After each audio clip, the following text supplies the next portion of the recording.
c'est tenir au devant de nous, parler de la part du Seigneur. Nous remercions le pasteur, notre papa. Il ne cesse de nous faire confiance. Des fois même nous-mêmes, on a peur qu'il nous fasse confiance, mais il nous fait confiance. Et il ne fait que nous amener vers les autres. Alors ce matin, tu as déposé dans mon cœur un fardeau que j'ai transporté presque toute la journée.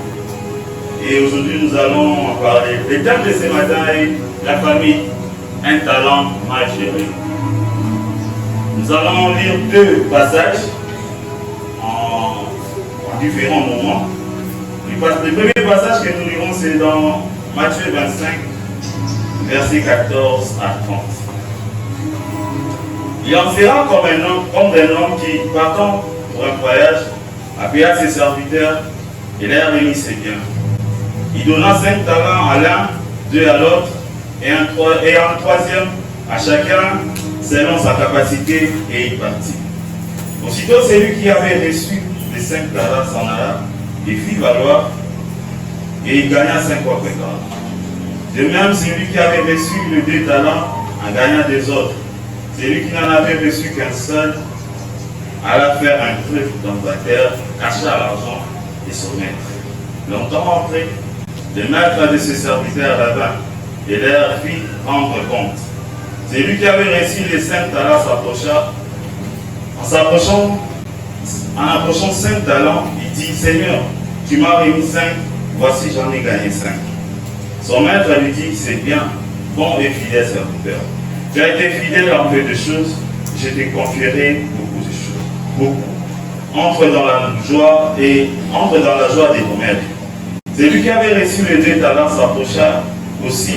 Il dit, Seigneur, tu m'as remis 2 talents. Voici, j'en ai gagné 2 autres. Son maître lui dit, c'est bien, bon et fidèle serviteur.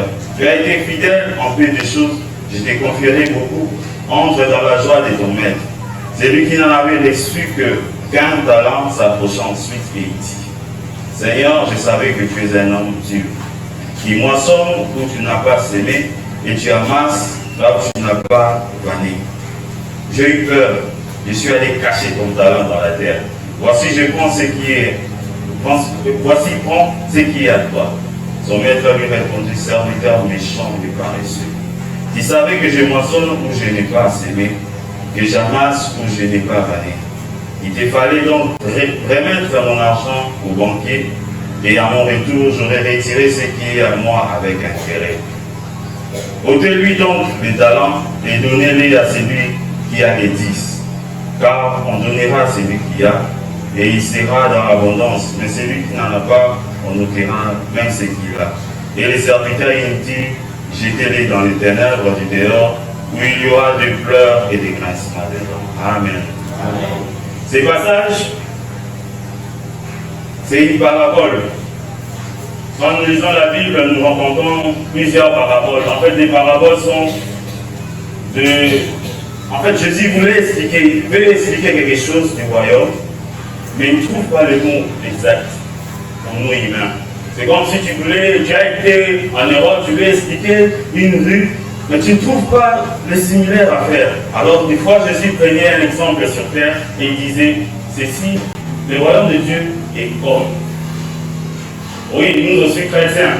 Est-ce qu'aujourd'hui, nous pouvons dire que nous pouvons être ces paraboles que Dieu utilise pour enseigner les autres? Pourrons-nous être pris comme exemple dans notre manière d'être conduits, dans notre manière de nous diriger? Est-ce que Dieu, s'il veut parler à quelqu'un, pourra-t-il dire, ouais, le royaume des cieux est comme la robe d'Ancard. Le royaume des cieux, c'est comme le frère tel, c'est comme la sœur telle. Soyons le vrai témoin du Christ. Pas les vrais témoins dans le sens que nous avons vu la main de Dieu, mais les vrais témoins parce que nous reflétons ce qui est du royaume. Parce que nous reflétons ce qui est Christ. Alors dans cette parabole, Christ nous dit, un homme qui partait en voyage appelle 3 serviteurs. Remet à chacun selon sa capacité. Ce matin aussi, Dieu a remis à chacun selon sa capacité. Dieu connaît la capacité de chacun d'entre nous. Quand il te donne une famille à gérer, quand il te donne une personne à gérer, c'est parce qu'il connaît ta capacité. Nous avons dit que ce matin, nous parlerons de la famille, un talent mal géré. Nous avons tous reçu une famille. Nous vivons tous dans des familles. Mais comment gérons-nous cette famille? Comment la gérons-nous? Aujourd'hui, on crie par ici, par là. Les gens sont mauvais, la société est détruite. Mais ces genres de personnes qui détruisent la société, ces genres de personnes qui sont en train de commettre des bavures, proviennent d'une famille. Comment gérons-nous nos familles? Comment prenons-nous soin des membres de nos familles pour que nous donnions aussi à la société des bonnes personnes? Le maître a remis des talents à chacun et les autres sont allés les fructifier. L'un a gardé cela. Oui, sa manière de parler, nous voyons que c'est un très bon religieux. Parce qu'il a dit, maître, je sais que tu moissonnes là où tu n'as pas semé, tu fais ceci, tu fais cela. Des fois, c'est ce que nous disons à Dieu. Tu nous as donné tout ce que tu nous as donné, mais nous avons peur de fructifier cela. Le besoin de Dieu était de nous donner des talents, de nous donner des responsabilités. Lorsqu'il a créé la terre dans Genèse, on nous dit qu'il dit, créons l'homme à notre image et à notre ressemblance. Pour qu'il domine, c'est parce que tu as une mission, c'est parce que Dieu veut te donner une mission, celle de dominer, celle de gérer ce qu'il a mis sur terre. Mais es-tu capable ce matin d'être appelé bon gestionnaire? Est-ce que ce matin, nous pourrons dire que nous avons très bien géré tout le talent que Dieu a mis entre nous-mêmes? Est-ce que ce matin, nous pouvons rendre compte et dire que nous avons fructifié ce que tu nous as donné?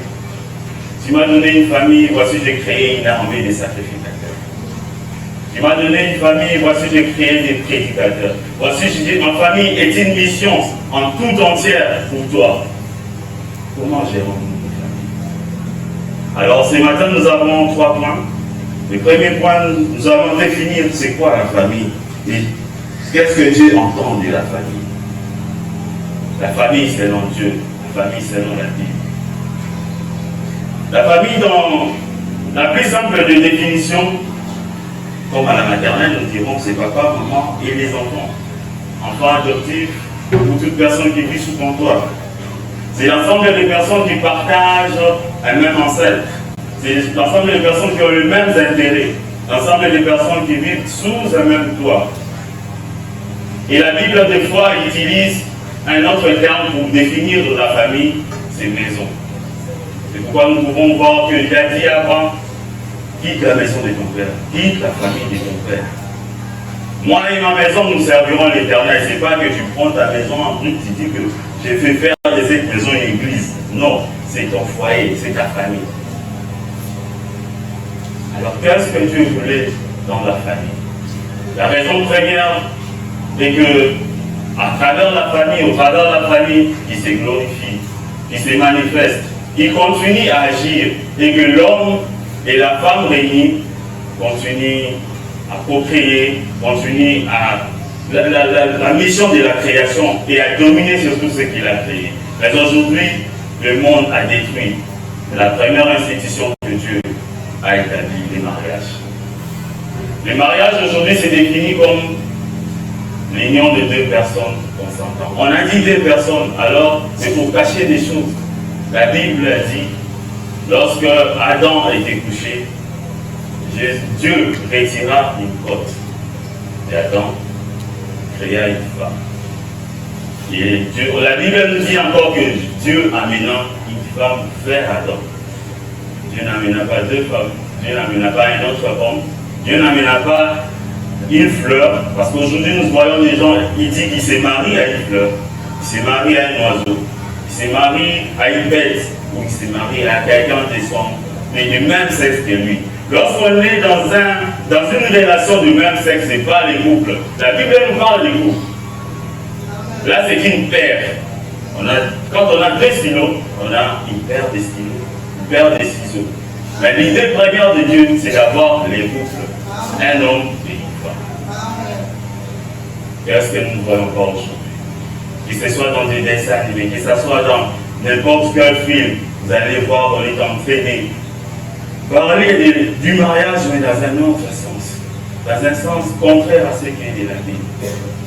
Le diable veut détruire la première institution, l'institution par laquelle Dieu passe pour se glorifier, la famille, constituée par les mariages. Qu'est-ce que nous ne voyons pas aujourd'hui? Les divorces, ça et là. On nous publie des histoires et tout le monde en regarde, tout le monde se plaise, mais ça détruit des familles. Ils ont une mission, nous faire consommer la pornographie dans un autre sens. Ils ont une mission d'enlever la confiance entre les mariés. Ils ont une mission de désacraliser les mariages. Mais nous laissons faire. Aujourd'hui, moi, je pense que ce sont plus des occultistes qui lisent la Bible et qui les pratiquent. Parce que quand on dit, apprends à ton enfant ce qu'il doit faire et quand il se rend compte, il ne s'en détournera pas. Et ils le font. Des gens dans les dessins animés, on apprend la magie. Des gens dans les dessins animés, on apprend aux enfants à faire n'importe quoi. Et tout ça, des fois par an, nous ne sommes pas informés. Parce que nous ne vivons pas avec les enfants. Nous ne prenons pas le temps d'être là avec eux, de suivre ceux qui regardent, de comprendre ceux qui regardent. Et pire encore, nous ne prenons pas le temps de leur parler de Dieu. Ils ne nous voient même pas prier. Et c'est l'endroit où ils nous voient prier, c'est ici, à l'église. À la maison, c'est autre chose. À la maison, on peut se distraire comme on veut. Chers frères et sœurs, sauvons les talents que Dieu nous a donnés. L'arme que Dieu a mis entre nos mains, c'est la famille. La Bible nous dit que les enfants sont comme des flèches sur le carrefour. Les flèches vont plus loin que celui qui l'a tiré. Comment pourrons-nous aller plus loin? Comment pourrons-nous prêcher, amener la parole de Dieu plus loin si nos enfants ne connaissent même pas Dieu? S'ils n'ont même pas entendu parler de Dieu? S'ils attendent plus parler de la magie, ils attendent plus parler d'autre chose que de Dieu. Dieu veut que nous ayons des familles productives. Productives dans le sens biologique, productives dans le sens financier, productives dans tous les sens. Il ne veut pas des familles improductives. Il ne veut pas des familles qui ne l'aident pas à faire avancer les royaumes. Parce que nous savons que la première des choses, si nous sommes créés à la ressemblance de Dieu, c'est pour faire exactement ce que Dieu fait. C'est pour faire comme il veut qu'on fasse. Mais frères et sœurs, ce matin, auras-tu le courage de dire que tu fais tel que Dieu te demande de faire? Pourquoi nous sommes improductifs? Parce que déjà à la base, lors du choix, nous sommes trop négligents. Aujourd'hui, le mariage, c'est les photos. Les mariages, c'est même sur Instagram. Les mariages, c'est pour prouver aux autres sœurs que tu t'es marié. Les mariages, c'est pour prouver à la sœur que tu es capable. Mais sans aucun autre sens du mariage, c'est que de gérer les talents, de gérer une famille. Adam, lorsque Dieu lui amène la femme, il commence par dire, voici cette fois-ci l'os de mes os. Et ensuite, la chair de ma chair. Quand tu fais ton choix, quand nous avons fait tous nos choix, avons-nous tenu compte de l'os? L'os, c'est ce qui est durable. L'os, c'est ce qui va perdurer des années en année. Jusqu'à aujourd'hui, on continue à trouver des vestiges des pharaons. Ils sont passés depuis longtemps. Ce sont les os comme tout. Mon frère, ma soeur, tu choisis une dame parce qu'elle a une belle silhouette, c'est parce que ton cœur bat tellement la chamade que tu te dis, voici cette fois-ci, l'os de mes os. Et pourtant, cette fois, tu l'as dit 10 fois. Adam l'a dit une seule fois. Il a fait des recherches et il est tombé sur la bonne lorsque Dieu lui a présenté. Mais toi, c'est la 10e, c'est la 20e fois que tu dis, voici cette fois-ci l'os de mes os. Combien d'eau on t'a enlevé? Combien d'os que Dieu a tiré de toi? Essaye de nous expliquer. Parce qu'à chaque fois, tu tombes, tu dis, voici la bonne. Voici la bonne. C'est parce que tu te focalises sur la chair.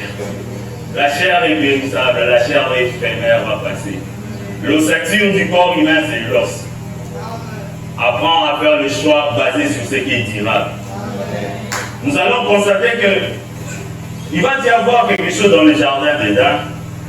Malgré les conflits, l'homme qui dira c'est la femme que tu m'as donnée, la femme dira que c'est les serpents. Ils vont s'accuser. Mais le chapitre 3, lorsqu'on les chasse, le chapitre 4, la Bible nous dit Adam connaît sa femme. Ça veut dire que le choix était fait sur le truc durable, que même lorsqu'il y a eu des conflits, même lorsqu'il y a eu des vents, ils sont sortis main dans la main. Est-ce qu'aujourd'hui, avec le choix que tu veux faire, ou le choix que tu as fait, vous êtes capable de sortir main dans la main? Êtes-vous capable de vous tenir la main après une dispute? Êtes-vous capable de tenir quand ça ne va pas? Ça ne va pas. Est-ce que vous êtes capable de vous tenir la main? Tu as fait le choix sur la chair. Un jour, la chair partira.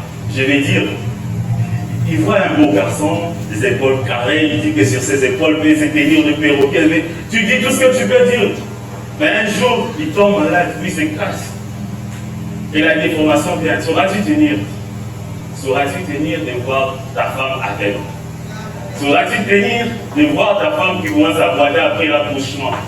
Sauras-tu tenir après les grossesses? Elle n'a plus la silhouette qu'elle avait avant. Sauras-tu lever? Faisons les choix sur l'os et non sur la chair. Prenons ce qui est dit là. Et un autre point, nous négligeons lorsque nous faisons les choix. Tu tombes sur une sœur, tu tombes sur un frère, tu te dis, je le prends. Tu ne te poses même pas la question sur la spiritualité de la femme, de l'homme.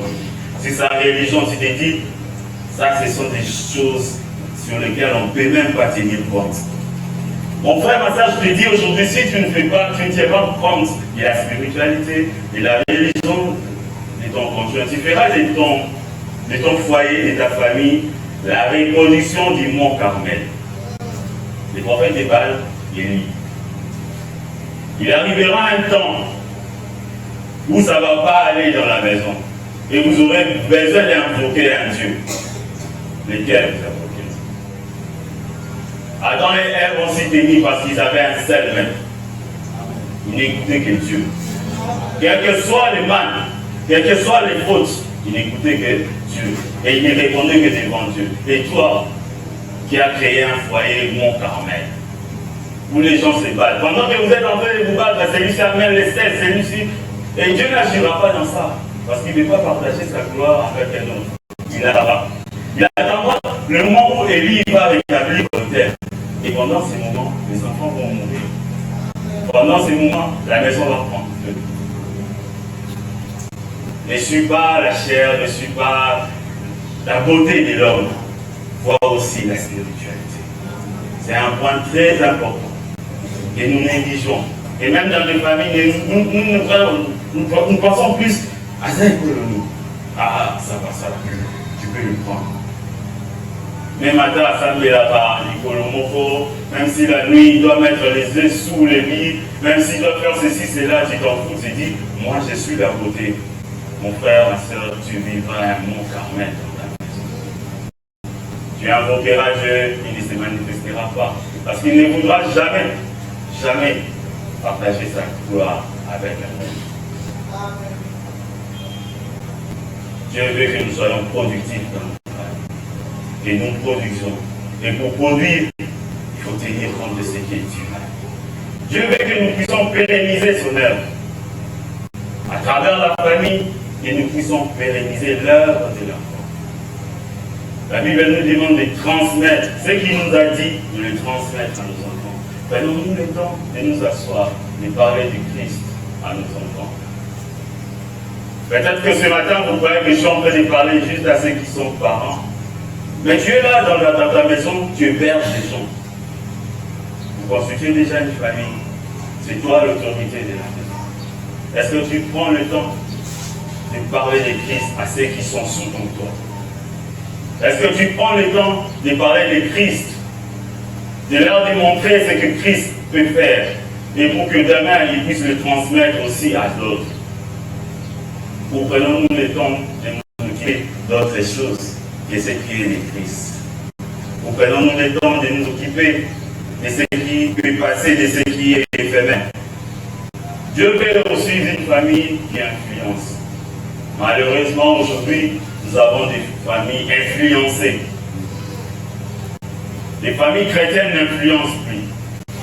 À l'époque, comme le dit souvent le pasteur, à l'époque, il recherche souvent le frère qui faisait des retraites, des prières. Nous recherchons aussi ces familles qui invitaient toute une église à la maison, qui invitaient des intercesseurs à la maison, pas pour donner de l'argent, mais pour vraiment prier, pour que la présence de Dieu soit effective dans la maison. Est-ce que nous avons encore ces familles? Ou peut-être que nous appelons les intercesseurs parce que Namsala Oki et Basso Maxa promotion. Ou bien il y a des mises en place. Comme toi, tu ne vas pas avoir les petits chers, tu dis, j'utilise les intercesseurs, mais l'idée est la petite chère. Et c'est ça, c'est ce que tu utilises. C'est cette famille influenceuse que tu veux créer. Mon frère, ma soeur, dans nos familles, recherchons réellement Dieu. Recherchons réellement Dieu. Quand nous avons besoin de prières, même quand nous avons tout, appelons le nom de prière. Créons cette atmosphère spirituelle dans nos maisons. Maintenant le feu allumé. Si Samuel est dans la maison, j'ai Élie quand vous parlez Dieu, c'est parce que le feu, on dit le feu est encore allumé. Est-ce que le feu est encore allumé dans ta maison? Est-ce qu'aujourd'hui tes enfants sont en contact avec Dieu? Est-ce qu'aujourd'hui tes enfants entendent parler de Dieu? Tu t'es dit qu'ils sont encore enfants. Mais Samuel a entendu Dieu très tôt. Maintenant le feu est allumé. Influençons. Influençons notre environnement. Influençons ceux qui sont autour de nous. Que nous soyons les familles qui influencent. Moi je me rappelle que la première fois que nous avons eu dans la famille le culte matinal, c'est parce que ma soeur, la soeur cadette, à l'école, son ami lui a dit, nous chaque matin on prie. Nous on priait que les soirs, on partageait les soirs. Elle est venue, elle a dit à mes parents, mes amis chez elle prient les matins, pourquoi on ne peut pas les faire? Et on a commencé à les faire. C'est parce que cette famille a été influencée par son enfant. Est-ce qu'aujourd'hui à l'école, les enfants peuvent influencer en bien? Les enfants peuvent parler de Christ et impacter d'autres familles. Ils disent que non, si aujourd'hui mon père est chrétien, c'est parce que mon ami m'avait parlé de Christ, j'en ai parlé à mon père et il s'est converti.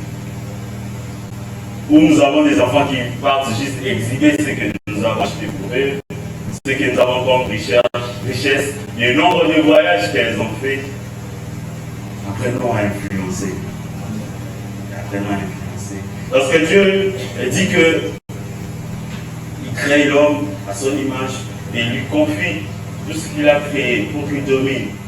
Il avait besoin d'un gestionnaire. Il avait besoin de bons gestionnaires. Alors comment pouvons-nous gérer si nous n'avons pas de modèle? Lorsqu'il nous donne la gestion d'une famille, lorsqu'il nous demande de gérer, c'est qu'il nous a aussi donné un modèle. Les modèles, aujourd'hui nous allons parler des modèles d'une famille parfaite. Nous les trouvons dans la Bible. Les modèles d'une famille parfaite. Nous allons énumérer quelques points. Nous aurons soit 9 points dans cette deuxième partie, qui est le modèle d'une famille parfaite. Qu'est-ce que nous allons faire de ces points? Ce sont des points de contrôle. C'est comme si on était en train d'auditer notre famille. On était en train de faire une auto-évaluation. C'est différents points que vous pouvez prendre, aller à la maison, les mûrir encore et sortir encore d'autres points. Nous allons lire dans Matthieu 6. Matthieu 6, à partir du verset 9. Voici donc comment vous devez prier. Et Luc dit, quand vous priez, dites. Nous commençons par là. Dans le modèle d'une famille parfaite, il règne les dialogues dans la famille. Le premier point, c'est les dialogues dans la famille. Lorsque la Bible nous dit, les disciples ont demandé à Jésus comment nous devons prier. Il leur dit, quand vous priez, dites, voici comment vous devez prier. Nous avons tous la définition de la prière, depuis les codimes, on dit c'est les dialogues avec Dieu. Dans une famille chrétienne, qui se fait parfaite au modèle de la famille de Christ, le dialogue doit régner. On ne doit pas être dans un... C'est comme si on vivait dans un hôtel. Bon, tous on vit là, dans un hôtel, mais je n'ai même pas l'obligation de parler à celui qui est à la chambre 10. Moi qui suis à la chambre 13, je n'ai pas l'obligation, je ne suis pas obligé. Mais dans une famille, nous avons l'obligation de dialoguer. Faire des échanges. Pourquoi? Parce que les dialogues chassent la solitude. Personne ne peut vivre seul. Dieu a même réclamé dans la Bible, il n'est pas bon que l'homme soit seul. Comment veux-tu vivre seul pendant que tu es entouré des membres de ta famille? Il y a même d'autres qui disent « Wana ex nekunanga ». J'ai entendu dire ça. Donc, il n'y a plus de relation. Comment quelqu'un qui peut passer devant la maison de sa sœur et dire à ses enfants « Là, c'est la maison de ma sœur ». Et les enfants aussi, lorsqu'ils vont passer avec les amis, vont dire « C'est la maison de la sœur de notre maman. C'est la maison de votre tante ». C'est parce qu'il n'y a plus de dialogue. C'est parce qu'il n'y a plus de pont. Chacun est dans son coin. La solitude règne dans nos familles. Parce qu'aujourd'hui, on peut se décider de rompre ces silences et de discuter en fait. Et réellement parler. Quand nous approchons devant Dieu et que nous parlons avec lui, la Bible nous dit toujours qu'il y a ce sens où nous parlons. Dieu écoute et il exauce. Il dit dans Jérémie, vous m'invoquerez, vous partirez, vous me crierez et je vous exaucerai. Donc il a pris le temps d'écouter. La deuxième chose, lorsque nous dialoguons, nous développons le sens d'écoute. Nous développons le sens d'écouter l'autre. Vous savez que dans notre société, il y a eu beaucoup de bavures, il y a eu beaucoup de choses parce qu'on n'a pas su écouter les autres. Alors pour se faire entendre, pour se faire écouter, il va soit dans la rébellion, il va soit devenir Koulouna. Je ne le défends pas. Mais c'est parmi les causes. Quand quelqu'un ne se fait pas entendre, il cherchera les vrais moyens pour que vous puissiez l'entendre. Aujourd'hui, nous avons des enfants rebelles, nous avons des gens qui vivent chez nous, qui sont rebelles. Oh, tu lui donnes pas le temps de dialoguer. Ou soit, il y a un dialogue unilatéral, dans un seul sens. C'est toi qui parles, et tu donnes les ordres, c'est fini, tu sors. Il y a des gens comme ça, dans les foyers. Il vous dit que quand il est 21, il ne me pose plus de problèmes. Quel genre de femme? Quand je sors déjà de ma périphérie, même madame Moutalina Koufa, de ma périphérie. Est-ce que dans ce genre de famille, il existe des dialogues? Non. Le troisième avantage du dialogue, c'est permettre aux autres de libérer les mauvaises pensées qu'ils ont. Nous voyons dans 2 Samuel 13, versets 1 à 6. Amnon, il avait le désir de prendre sa sœur. Mais David n'avait pas le temps d'écouter ses enfants. Et personne dans la maison n'avait le temps d'écouter leur frère. Il est tombé en bas les mauvaises mains. Si tu n'entends pas, si tu ne prends pas le temps d'écouter les autres, même dans leurs bêtises, dans leurs sottises, une autre personne les écoutera et leur donnera des mauvais conseils qui tuera la famille. Quand tu refuses d'écouter les autres, quand tu négliges les autres, tu négliges ce que disent les autres, la rue les prendra en charge. La télé les prendra en charge. Pourquoi aujourd'hui il y a encore cette question tabou entre mère et fille? Et lorsque la fille vient te poser la question, tu la chasses. Mais la rue l'accueille, lui montre les choses à faire. Et demain tu vas pleurer devant Dieu. Est-ce vraiment responsable? Tu vas pleurer devant Dieu quand la fille va emprunter notre chemin. Tu n'as pas voulu l'écouter. Tu n'as pas voulu dialoguer. Les garçons qui s'approchent devant toi, papa, tu n'as pas voulu les tenir la main, lui montrer le chemin. La rue, la télé le prendra en charge. Et demain, tu vas pleurer devant Dieu. As-tu vraiment réellement raison? As-tu raison de pleurer devant Dieu? Ou soit c'est parce que tu as été un mauvais gestionnaire. Tu as mal géré. Lorsque vous priez, dites. Apprenons, cultivons cela dans notre famille. Apprenons à se dire. Apprenons à se parler. Apprenons à écouter les autres. Ça sauvera notre famille de beaucoup de choses. Le deuxième verset nous dit, notre Père qui es aux cieux. Notre. La famille est une identité commune. On ne peut pas diviser la famille. Tu ne peux pas dire que moi j'agis dans mon camp sans que tu puisses influencer les autres. Comme je le disais dans la semaine, devant n'importe quel hôtel tu te présentes, sache que tu présentes ta famille. Quand tu vas chez le petit chef, mais sache que tu as ouvert une porte pour atteindre les autres de ta famille.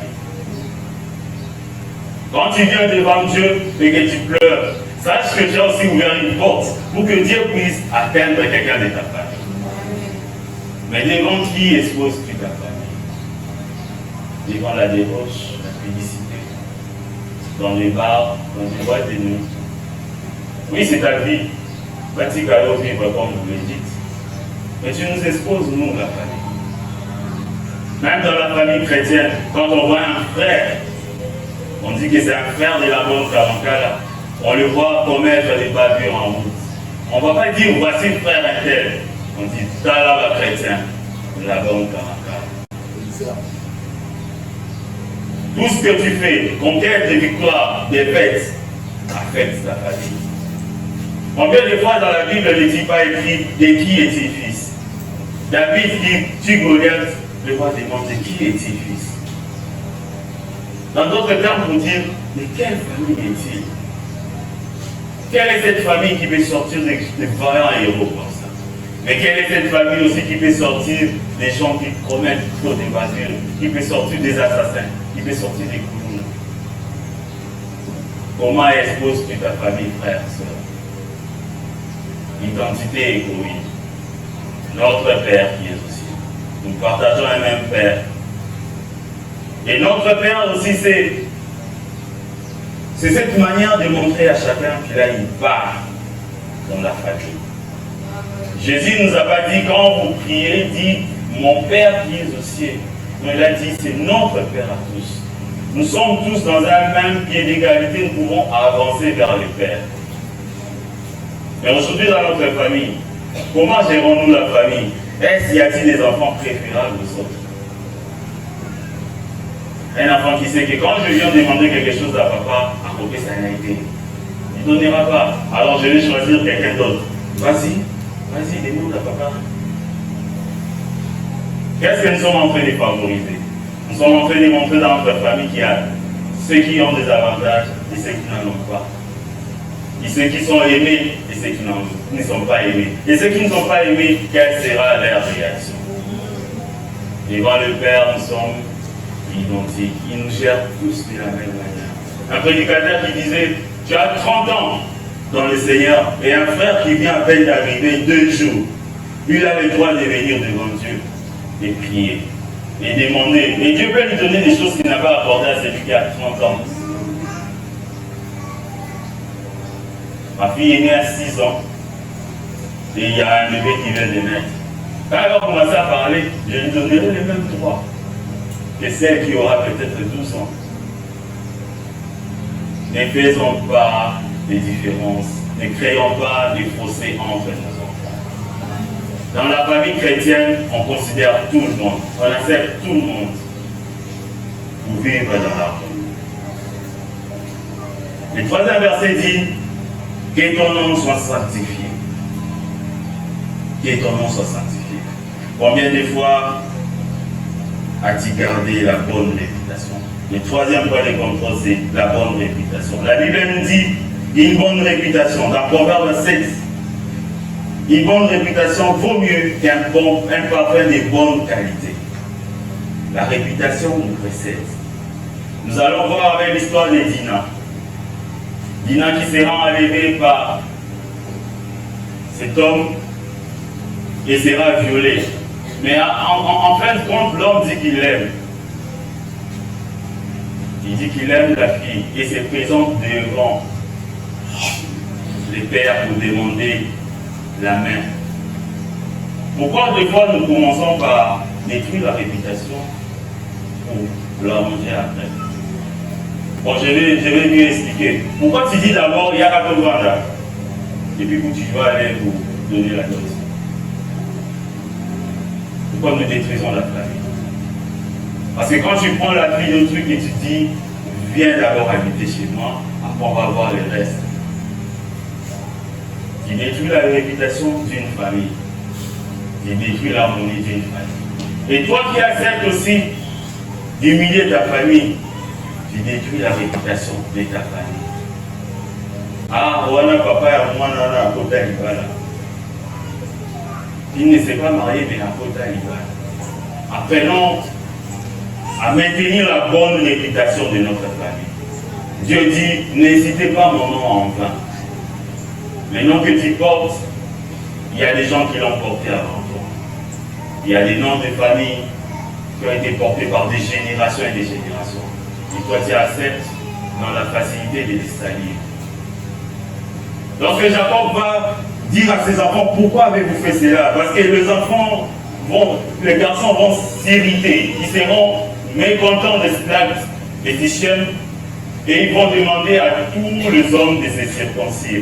Et lorsqu'ils ont fait cela, ils sont entrés, ils ont tué tout le monde. Jacob était fâché contre ses enfants. Mais la réponse de ses enfants, ils ont dit à leur père, peut-on accepter qu'on appelle notre sœur prostituée? Parce que la personne l'a pris d'une mauvaise manière. Peux-tu accepter qu'on appelle ta fille prostituée? Peux-tu accepter qu'on appelle notre sœur prostituée? La bonne réputation, c'est quelque chose à conserver. Ne citez pas mon nom en vain, ne traînons pas les noms de la famille dans la roue. C'est ce qui fait qu'aujourd'hui, tellement que nous avons sali les noms de famille, certains membres des familles ne veulent même plus qu'on les appelle par ces noms-là. C'est parce que quand il y a déjà une connotation, voleur, prostituée, sorcier, escroc, apprenons à conserver les noms de famille. Parce que dans la famille de Dieu, son nom est sanctifié. Le nom qu'il nous a donné au-dessus de tout autre nom, son nom à lui est sanctifié. C'est mis à part. Mais pourquoi voulons-nous salir? Dans notre modèle de gestion, pourquoi voulons-nous salir le nom que nous portons? Un autre verset qui nous dit que ton règne vienne, que ta volonté soit faite sur la terre comme au ciel. Les règnes, que ton règne vienne, c'est l'autorité. Dans la famille, il faudrait qu'il y ait une autorité. Une autorité qui est au-dessus de tout le monde, qui montre la voie à suivre. Dans la famille, chacun ne peut pas faire ce qu'il veut. Chacun ne peut pas se conduire tel que bon le semble. On dit que ton règne vienne, que ta volonté à toi soit faite. Qu'est-ce que tu inculques à tes enfants? Toi, famille chrétienne, que font tes enfants? On peut bien te considérer pasteur, ancien, diacre, quelqu'un de très respectueux, mais tes enfants commettent des bavures.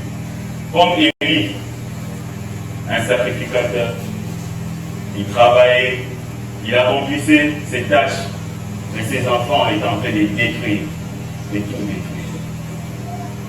As-tu inculqué à tes enfants la ligne à suivre? As-tu inculqué à tes enfants la voie à suivre? Pour que chacun se conduise comme il le veut. On a besoin d'autorité. L'autorité dans l'amour. Pour montrer les bons chemins aux enfants. Pour montrer les bons chemins à ceux qui sont sous notre toit. Mais aussi nous avons besoin de l'autorité spirituelle. Colossiens 2:10 nous dit, c'est en lui que nous possédons la totalité, je vais paraphraser, la totalité en toutes choses, entièreté en toutes choses. Il y a des choses que nous possédons dans notre famille, mais que nous avons à moitié. Nous n'avons pas la totalité de toutes choses. Et pour avoir la totalité sur toutes choses, il nous faudrait l'autorité spirituelle. Mais toi, papa, toi, maman, toi qui es responsable de ta maison, agis-tu en autorité spirituelle sur ta maison? Ou c'est quelqu'un d'autre qui est en train de mener ta maison en bateau? Possèdes-tu les clés de ta famille? Je ne pense pas. On dit famille, on chasse les démons, on rompt les liens. Les liens de famille, on les rompt tous. On ne veut même plus entendre parler de sa mère, de son père, parce qu'ils sont démons, ils sont sorciers. Mais après avoir fait cela, possèdes-tu les clés de ta famille? Esther 3, Mardochée est à la porte. Il refuse de fléchir devant Aman. As-tu refusé de fléchir devant le diable? As-tu refusé de fléchir devant n'importe quelle proposition qui ouvrirait les portes dans ta famille? Possèdes-tu l'autorité sur ta famille? Des fois, nous perdons possession de toute autorité dans notre famille. Des fois, nous ne savons même pas comment gérer, comment se gère la spiritualité. Nos enfants se marient, mais ne mettent pas compte. Nos enfants se marient, ils divorcent. Nos enfants ont de l'emploi, mais papa, il y a un message là où 13 mois de payer. Vous n'allez pas s'en avoir. Est-ce normal? Pourquoi nous ne tombons que dans des histoires à moitié? Dans des histoires inachevées? Mon frère, ma soeur, je veux que ce matin, que tu possèdes des clés de ta famille. Que tu possèdes des clés pour dire non à toutes ces choses. Il y a des portes dans ta famille qui doivent être ouvertes. Il y a des portes qui doivent être fermées. Yes. Possède l'autorité. Aie l'autorité spirituelle sur tout ce qui est de toi. Ne sois pas comme cet animal, le koala. Le koala, c'est un gros mammifère. Cet animal ne sait pas distinguer la pluie. Lorsqu'il est là sous la pluie, il ne sait pas distinguer c'est quoi. Mais nous, soyons des gens qui savons distinguer les temps de Dieu dans notre famille, grâce à l'autorité spirituelle. Le koala passe 80% de son temps à dormir. C'est pourquoi il est tellement beau. Il a peu d'énergie. Oui, beaucoup de parents, nous avons peu d'énergie spirituelle. Nous recherchons l'argent, nous recherchons des voitures, les enfants en poule, carrosse, c'est bien, je m'occupe de mes enfants, c'est tout. Mais sur le plan spirituel, c'est quelqu'un d'autre qui dirige notre famille. Et il nous fait jouer des aventures. Mais là, à commission pour un niveau. Et puis après, il fait ceci, il fait ceci. Tu es là, tu regardes comme le koala, tu ne sais pas distinguer les temps. On peut lire dans Jean 2, lorsque Marie dit à Jésus, ces gens n'ont plus de pain. Et Jésus lui dit, qu'y a-t-il entre toi et moi? Ce n'est pas encore mon temps. Mais Marie, en bon parent, il a dit aux autres, faites tout ce qu'il vous dira. Parce que Marie, si nous prenons Jésus dans la forme humaine, il a eu le temps de parler avec Dieu. Et il s'est distingué. Il a su saisir sur son enfant. Il a dit, voici c'est le bon moment. C'est arrivé. Même quand ton enfant ne sait pas que c'est le bon moment, toi parent, si tu es pleinement rempli spirituellement, tu pourras lui dire, fais ceci, fais cela. Tel que Marie l'a fait, elle a dit, faites tout ce qu'il vous dira. Marie avait déjà su. Elle savait que voici les signes qui montrent qu'il peut commencer le ministère. Pourquoi aujourd'hui nous n'arrivons pas à guider nos enfants sur les bonnes voies? Nous ne savons plus leur dire ce qu'ils peuvent faire. Nous ne savons plus prophétiser sur eux. Parce que nous sommes restés sur la chair. Nous avons oublié l'os. Nous sommes restés sur la chair. On voit que ce qui est cher, bon, aujourd'hui aussi c'est la démocratie. Papa, aujourd'hui moi je vais devenir femme. Tu vois, tu dis, bon ça va. C'est aussi la démocratie, on nous dit les droits de l'homme, tout ça, je peux les devenir. Non! Tu ne peux pas autoriser cela. Déjà ce matin, prends possession et dis qu'il n'y aura pas d'homosexuel dans ta famille. Il n'y aura pas de transgenre dans ta famille. C'est ce qui est en train de détruire la famille. Les mauvaises pratiques qui arrivent dans ta famille parce que tu ne possèdes pas la force de ta famille. Tu l'as laissé entre les mains de quelqu'un qui est soit très loin au village, quelqu'un qui ne se brosse pas les dents, quelqu'un qui ne sait pas lire, mais c'est lui qui dirige ta famille. C'est lui qui va décider. Bon, celui-là ne va pas se marier à 30 ans, on va se marier, on donne le mandat de 2 ans, et après ils vont divorcer. Et papa, tu es là, papa, on va pas. La Bible nous dit, toute personne qui nous amène des doctrines humaines, de rudiments humains, sans Christ, il faut le rejeter. Ne tombez pas dans sa foi, ne soyez pas sa foi. Il ne demande pas de rejeter tout ce qui est culture, mais quand c'est sans Christ, quand nous ne trouvons pas l'intérêt dedans, rejetons cela, réfutons cela. Mon frère, ma soeur, ce que je suis venu te dire, parmi les points de contrôle que nous devons faire, veille sur l'autorité spirituelle. Veille sur l'autorité spirituelle, reste connecté. au Seigneur pour bien diriger ta maison. Je disais l'autre fois, il y avait un pasteur, avant de quitter son bureau, il commence à parler en langue. Il prend 15 minutes. 15 minutes, il parle en langue. Lui-même, il ne sait même pas pourquoi est-ce qu'il a parlé en langue. Il est rentré à la maison grâce au dialogue. Son fils lui dira, à 12 heures, l'heure exacte à laquelle le pasteur a commencé la prière, il jouait au ballon avec ses amis, il est sorti pour aller chercher les ballons. À deux fois, durant 15 minutes, on a failli les tamponner. Quand les enfants vont à l'école. Assure-tu l'autorité spirituelle sur eux. Quand les enfants sont ailleurs et toi tu n'es pas là, peux-tu les contrôler?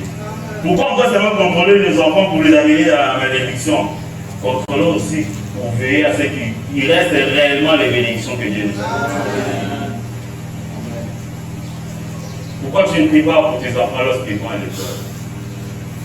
Pourquoi tu n'imposes pas les mains sur tes enfants? Tu te dis, comme donc il y a des prières à vendredi. Vraiment, il faut bien vous habiller vendredi, là, parce que quand vous allez passer devant, le pasteur va prier pour vous. Tu es d'abord le premier sacrificateur de ta famille. Après viendra le pasteur. Commence d'abord par exercer cela dans ta famille. Bénis tes enfants. Commence par les bénir. Commence par les couvrir dans le sang du Christ. Commence par éloigner les mal d'eux. Pourquoi dans la Bible, à chaque fois, nous avons cette culture où le Père bénit chaque membre de la famille. Le Père dit des choses sur chaque membre de la famille. Pourquoi nous ne pouvons pas les faire? Il a été démontré avec les prix Nobel. La plupart des prix Nobel sont possédés par les Juifs. Pourquoi? Parce que les Juifs, ce sont des gens qui sont sûrs dans ce qu'ils font, ils ont confiance en eux. Mais c'est là que nous, les Juifs, les pères rassemblent les enfants au moins une fois à la semaine. Et sur les enfants, il dit des choses. Il prononce des paroles de bénédiction sur chaque enfant. Et toi, qu'est-ce que tu dis à tes enfants? C'est seulement que sa tête ressemble à une forme géométrique. C'est seulement que sa tête ressemble à son oncle paternel. C'est seulement qu'ils ne font pas ta joie. Oui, il y a même des parents qui arrivent jusqu'à dire, vous ne faites pas ma joie. Qu'est-ce qui va motiver l'enfant dans la journée? Quand il a déjà entendu parler qu'il est inutile, il ne sait pas faire la joie de ses parents. Penses-tu que cet enfant va même réussir à l'école s'il n'est pas fort? Et si Dieu ne l'aide pas? L'autorité spirituelle, nous devons en faire usage dans notre famille. Le prochain verset nous dit, donne-nous aujourd'hui notre pain quotidien. La responsabilité. Combien de parents aujourd'hui encore sommes responsables, restons responsables? Donne-nous aujourd'hui notre pain quotidien. Délestage, les quotas n'a pas dit. Parce que les parents, c'est pas seulement qu'ils ne gagnent pas de l'argent, mais ils ne veulent pas vous dire réellement ce qu'ils gagnent. Ils veulent garder ça pour acheter des voitures, ils veulent garder ça pour aller voir des concubines, ils veulent garder ça pour aller boire et être les trésors de tout le monde, acheter à tout le monde de la bière. Et il arrive à la maison, tout avec autorité. Il dit, bon, on ne paye pas. Lundi, mardi, l'aîné et les cadets vont manger. Les autres jours, tel enfant, ils vont manger. Et après, on aura pause. Chacun va se débrouiller. Vous révélez, est-ce ça la responsabilité? Parlant Autriche, vous connaissez l'Autriche. L'Autriche aussi c'est un oiseau, un gros oiseau, mais négligent, dépourvu d'intelligence. Dieu ne lui a pas donné de l'intelligence. Il prend ses œufs, il laisse grandir comme ça dans les sables, oubliant que les gens peuvent pétiner, oubliant que les reptiles peuvent le prendre. Aujourd'hui, nous avons des parents autriches. Manque de responsabilité. Il est tellement gros. Oui, il paraît. Il a la voiture. Il a tout. Tu connaissais quelques-uns, il habite bypass, les enfants étudient à la Gomé, au centre-ville, à la gare centrale. Lui, il a la voiture. Il sort aussi très tôt les matins, mais les enfants prennent le taxi-bus. Parents Autriche. Tu ne sais même pas payer sur tes enfants. Toi, tu préfères rouler carrosse. Tu préfères t'habiller avec des éléments très chers, mais en abandonnant tes enfants. Laissant tes enfants dans la précarité. Et lorsque même on te présente que c'est son enfant, vous avez du mal à relier les deux. Vous voyez l'image des papas, des mamans, regardez les enfants qui arrivent un peu maigres, la mort qui coule partout. Mais les parents sont très bons. Parents Autriche, tu ne veilles que sur toi, tu ne veilles que sur tes ailes. Mais les enfants, les ailes, tu les oublies. Sommes-nous des parents Autriche ce matin? Je préfère que nous puissions abandonner cela. Si nous sommes parents Autriche ce matin, ou abandonne cela, prends la décision de devenir responsable. Dans le temps de notre pain quotidien, nous avons aussi l'importance de la source. Aujourd'hui, les parents, nous n'avons pas l'exigence sur la source. L'enfant peut nous apporter n'importe quoi à la maison, il ne sait même pas sa vie. Et tu le laisses entrer. L'exigence de la source, c'est papa qui donne, c'est maman qui donne. Dans la famille chrétienne, dans la famille parfaite, nous attendons tous de Dieu. Pas d'ailleurs. Mais pourquoi tu permets, dans la gestion de la famille que Dieu t'a donnée, que tu n'aies pas l'exigence de la source? Que tu n'exiges pas la source. L'enfant vient avec un bonbon, tu ne sais même pas. Ah, les enfants ont beaucoup d'amour. Mais ces bonbons, tu ne sais pas ce que ça va ouvrir demain comme porte. C'est parce que tu n'as pas exigé la source. Qui te l'a donné? Tu ne sais pas les drames que ça va poser demain. Même entre nous-mêmes, parents, nous n'exigeons même pas la source de tout ce que nous avons. On a dit que ça va avoir la même chose à la parent Autriche pour que je puisse nourrir mes enfants, j'accepte tout. Non, je n'ai pas dit ça. L'exigence de la source, c'est aussi pour les parents. Ce que tu donnes à tes enfants, où l'as-tu pris? Est-ce que c'est sur le pleur des autres enfants, sur le pleur d'une famille, sur le pleur d'une entreprise impayée, que tu prends cet argent pour envoyer tes enfants en Europe? Penses-tu que ces enfants seront bénis? Parce que ce que nous faisons aujourd'hui, peut-être que les conséquences ne seront pas sur nous. Peut-être pas sur nos enfants. Mais après, ça va tomber sur d'autres. Sur notre génération. C'est parce que nous, grands-pères, nous, arrière-parents, nous n'avons pas exigé la source. L'exigence, c'est la source. C'est Dieu qui donne. Je prendrai que ce qui est honnête, ce que j'ai gagné par la sueur. Mais je ne prendrai pas quelque chose amené dans ma maison et laisser les pleurs dans d'autres familles. Cela ne nous bénira pas. Pardonne-nous nos offenses, comme nous pardonnons aussi à ceux qui nous ont offensés. Septième point, le rudiment de la vie s'apprenne à la maison. Nous nous pardonnons parce que Dieu nous a pardonné. Nous savons pardonner parce que dans notre famille parfaite, nous avons appris l'amour de Dieu. Qu'est-ce que tu apprends à tes enfants? Ou attends-tu que ce soit les codines qu'on leur apprenne à dire bonjour, qu'on leur apprenne à dire merci? Un papa va voir un pasteur un jour, il dit, mes filles, l'une a 25 ans, l'autre a 27 ans. Ils viennent à l'église, ça fait 2 ans. Ils ne savent pas préparer. Pourquoi depuis qu'ils sont venus à l'église, ils ne savent pas préparer, ils ne savent rien faire? Ça, c'est quel genre d'église? Il a pris le temps de gronder les pasteurs d'écouter. Après, le pasteur va répliquer. Il a dit, tu as dit que la première a 26 ans, 24 ans. Donc ça fait, celle-là, ça fait 22 ans qu'elle vit avec toi, et l'autre 24 ans qu'elle vit avec toi. Bon papa, ça fait 24 ans et 22 ans qu'ils vivent avec toi, ils ne savent pas préparer, ils ne savent pas dire bonjour, ils ne savent pas, ils ne savent pas, ils ne savent pas. N'allons pas demander à l'école d'apprendre le rudiment de la vie à nos enfants.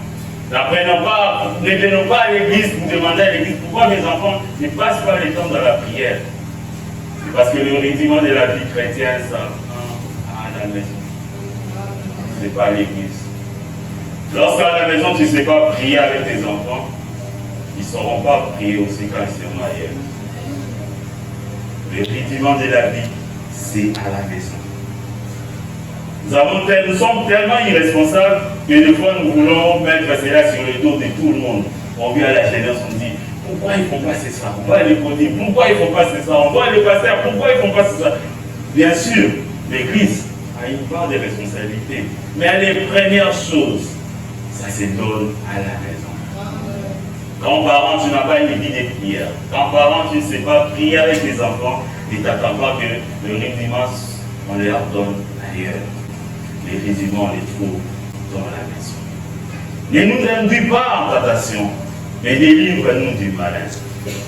Dans la famille, le 8e point, le climat familial crée la confiance, l'assurance et la sécurité. Ne nous induis pas en erreur. Notre Dieu qui est notre Père ne nous induit pas en erreur. Il ne fait pas des choses pour nous pousser à se révéler. Il ne fait pas des choses pour nous pousser dans l'insécurité. Quand tu marches dans la vallée de l'ombre de la mort, c'est parce que lui il est déjà passé par là qui te demande de passer. Comme nous dit le récit, il donne à chacun selon sa capacité. Là où il te fait passer, il est déjà passé, il connaît que les capacités qu'il a déposées en toi, tu sauras passer par là. Mais pourquoi toi, depuis que tu es devenu riche, toi, parent, mais tu veux que tes enfants reviennent sur ta vie antérieure? Tu crées un environnement d'insécurité. Ma petite, il faut que tu aies un sachet à sucre. Mais alors que tu as l'argent d'acheter des cartables, pourquoi tu crées ces climats de manque de confiance? Parce que ces enfants, quand ils sont entrés, ils partent à l'école, c'est toi qui sont en train d'accepter. Quand ils voient les amis dans un climat de confiance et sérénité avec leurs parents, mais toi tu as dit que moi je suis dur, sachet à sucre comme cartable, vous irez à pied, et puis je vous donne seulement 500 francs. Il faut bien discuter avec les notables. Tu as l'argent. Parents irresponsables, Autriche. Tu crées l'insécurité. Parce que quand il aura 500 francs, il a faim, il va aller à pied, avec tous les dangers d'être tamponné. Et le jour où il sera tamponné, tu commences à pleurer, tu commences à dire pourquoi tu m'as fait ça, Dieu tu n'entends pas. Laisse Dieu en dehors de tout cela. Tu as été irresponsable et mauvais gestionnaire. Ne nous induis pas en tentation. Car c'est à toi qu'appartiennent dans tous les siècles les règnes, la puissance et la gloire. 9e et dernier point, pérenniser les acquis de la famille. C'est à lui qu'appartiennent tout cela. C'est à la famille qu'appartiennent tout ce que nous avons. Vous savez que la famille nous influence dans beaucoup de choses. La famille influence même notre manière d'être, notre avenir. Imaginons que nous avons eu des parents, AS, mais qu'aujourd'hui je naisse SS avec la drépanocytose. La famille a agi là-dedans. Notre manière, notre santé, c'est pourquoi prenons la responsabilité, même dans ce que nous consommons. Sachons pérenniser. Parce que si demain nous donnons une génération malade, cette génération finira par disparaître. Et personne ne voudra s'associer à ta génération pour créer une autre génération. Parce que par va payer là-bas. Parce que par va déjà dans telle maladie. C'est parce que par ça ne va pas chez eux. Mais réalisons les acquis de la famille.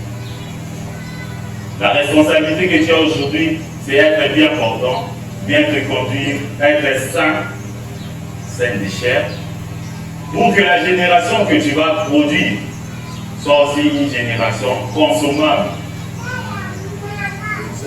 Il y a des générations qu'on ne peut plus consommer. Dès qu'on entend, c'est quelle famille? Il faut faire attention, mon frère. Il ne faut pas aller là-bas. Il faut faire très attention, mon frère. Cette soeur, je pense que tu dois exiger beaucoup d'examens. Hein? Parce que, bon, je n'ai rien dit, mais c'est que je connais d'elle. Il faut seulement faire attention. Il faut seulement faire attention. Et parce que tu n'as pas été responsable aujourd'hui, que demain, on te prive le droit d'avoir une autre génération. Préserver, pérennisons les acquis de la famille. Alors, en conclusion, Je voudrais qu'on lise Proverbe.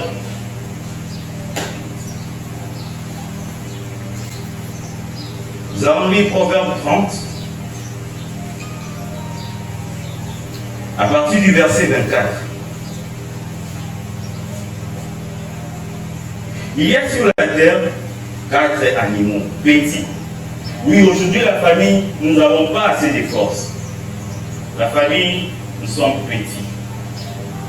Face à ces gens qui nous attaquent, face à ces gens qui sont en train de détruire la famille, nous sommes petits. Et cependant, l'Église sage, famille chrétienne, apprenons à être malin, apprenons à être sage. Nous sommes petits, impuissants devant tous ces gens, mais soyons sages. Pourquoi? On nous donne les premiers animaux, les fourmis. Les fourmis peuplent sans force, prennent en été leur nourriture. C'est-il mettre des côtés pour que la génération future en bénéficie? C'est-il mettre des côtés pour que la génération future ne soit pas dans la disette? C'est-il mettre des côtés pour que demain tes enfants mangent? Quel que soit les temps, la fourmi, c'est ce qu'elle fait. Petit peuple, peuple sans force, mais sage. Sommes-nous sages ce matin? Assez sages en tant que gestionnaire pour mettre des côtés et que la famille ne manque de rien demain. Sommes-nous prêts à être comme ces serviteurs qui ont fructifié leurs talents, les talents que Dieu a déposés entre tes mains? Le peu que tu gagnes, le peu que tu arrives à avoir, sais-tu les mettre de côté pour que demain ta famille ne manque de rien? Parce que quand la famille manque de quelque chose, c'est ce qui nous pousse à sortir, c'est ce qui nous expose à toutes sortes d'offres. Quand les enfants manquent de quelque chose à la maison, ils commencent à convoiter. Mais c'est-il en tant que bon gestionnaire de mettre des côtés pour que demain il n'en manque pas? Deuxième animal, les diamants, peuple sans puissance, place leur demeure dans les rochers. Sécurisons nos familles. Tu as mis des côtés pour que demain ils mangent, mais c'est-tu le mettre en sécurité? Dans deux choses, physiquement et spirituellement. C'est-tu le mettre en sécurité? Le placer dans les rochers, pour que personne ne vienne détruire l'œuvre que tu as bâtie avec Christ. Pour que réellement ta famille reflète la gloire de Dieu. Sais-tu le placer dans les rochers? Chers gestionnaires, plaçons nos familles dans les rochers. Plaçons nos familles devant Dieu. N'allons pas l'exposer dans les bars, n'allons pas l'exposer dans des boîtes de nuit, n'allons pas l'exposer chez les petits frères. Observons nos familles. Plaçons-les dans les rochers, là où c'est un lieu sécurisé entre les mains de Christ. On nous dit, les sauterelles n'ont point de roi, elles sortent par division.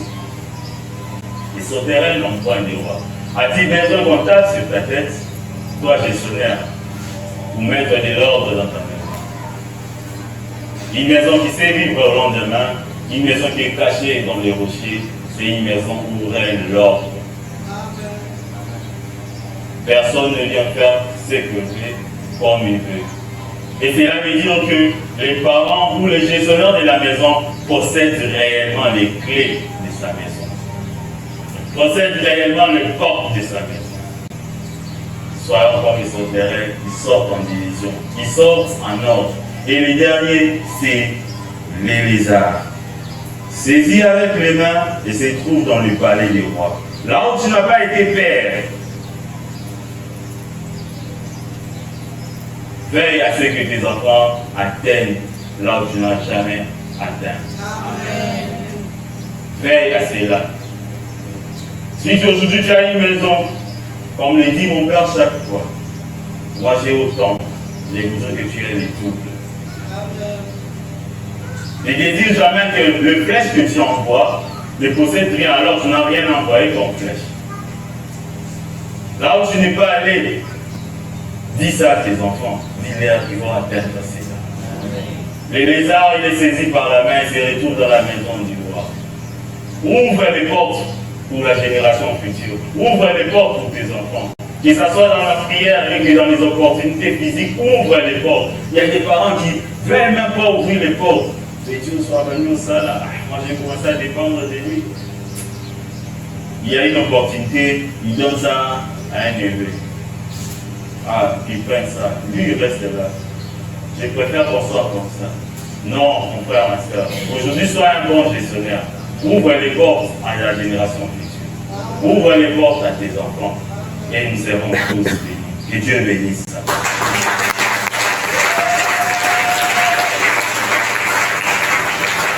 Je voudrais quand même qu'on s'élève, qu'on fasse un peu comme un vendredi. Nous allons prier pour nos familles. Nous allons réclamer une chose, que nous possédons réellement le porte de nos familles. C'est ce qui englobe tout. Parce que lorsque nous possédons le porte de nos familles, nous avons le contrôle sur chaque chose. Aman, lorsque Mardochée refusait de s'humilier et de se prosterner, il a dit, c'est mieux de ne pas faire périr seulement Mardochée, mais tout un peuple. Aujourd'hui, nous allons prier pour nos familles. Nous allons recommander nos familles entre les mains du Seigneur. Nous allons posséder les portes pour que nous possédons en totalité tout ce que Dieu a prévu pour nous. Pourquoi nous devons toujours posséder en moitié? Pourquoi devons-nous toujours pleurer? Pourquoi devons-nous toujours être dans des familles où nous manquons des choses? Prions Dieu, recommandons nos familles, possédons le clé de nos familles.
Dieu des gloires, Dieu des grâces.